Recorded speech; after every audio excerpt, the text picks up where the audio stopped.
At the conclusion of the second reading from St. Paul's letter to the Corinthians, we hear, "Imitate me as I imitate Christ." These words have been taken to heart through the generations in countless lives of Christians in order to glorify the Lord.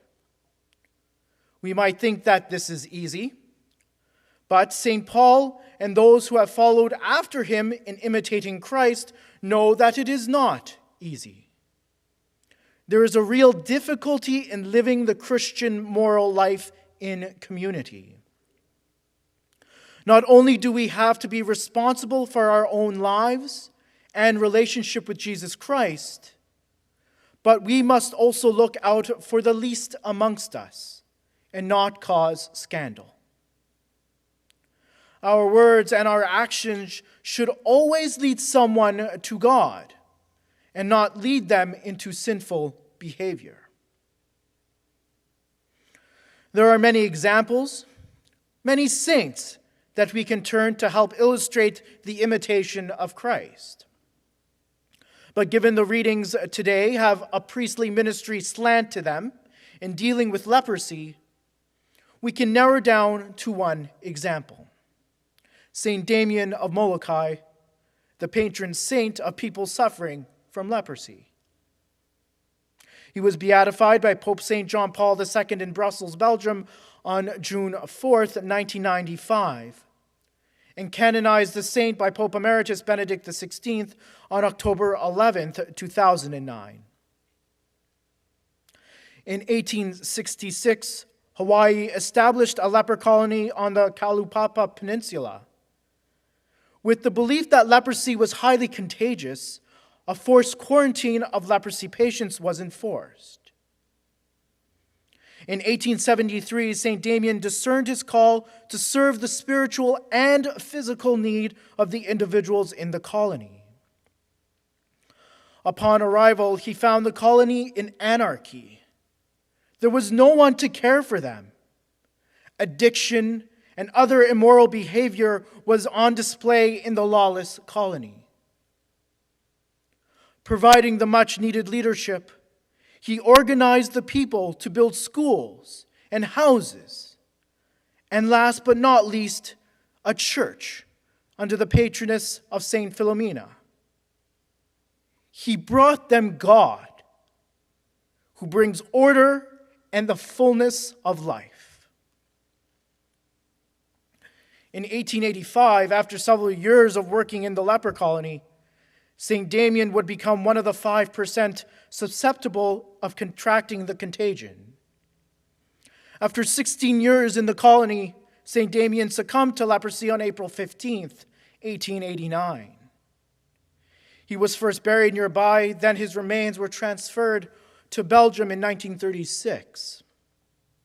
His right hand was returned to Hawaii in 1995 on the occasion of his beatification to be reburied in his original grave at Molokai. A hand that was used to bring salvation to those in the colony, a hand that led them to God.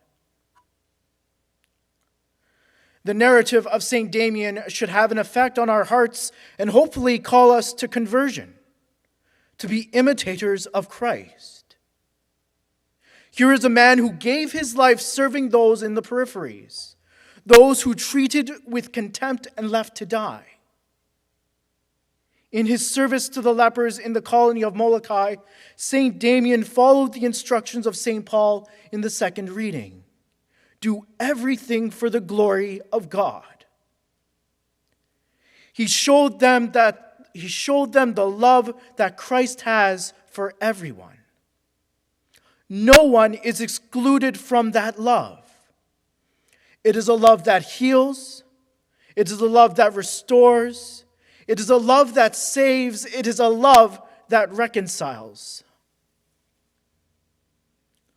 On the occasion of his canonization, Pope Emeritus Benedict XVI wrote, St. Damien of Molokai invites us to open our eyes to the forms of leprosy that disfigure the humanity of our brethren, and still today call for the charity of our presence as servants beyond that of our generosity. Like St. Damien, the only way for that transformation to happen, for our eyes to be opened and to see with the heart of Christ, is to be immersed, assimilated into his life, to be in communion with him. Effectively, we are led through the church into communion with him through her sacraments. Yet so many follow the Mosaic law that bound lepers, or other current municipal laws that bind both healthy and sick to remain 6 feet or more away from the church, to stay away from the life and love found in Jesus Christ, found in this community, found in our parish family.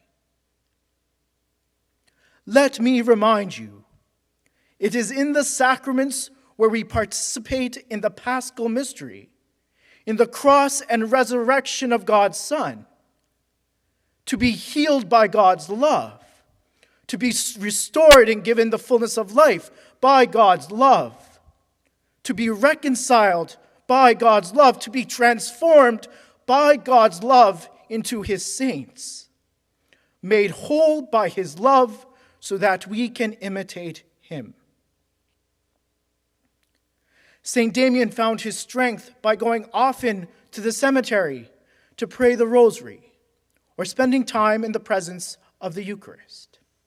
He wrote, "It is at the foot of the altar that we find the strength we need."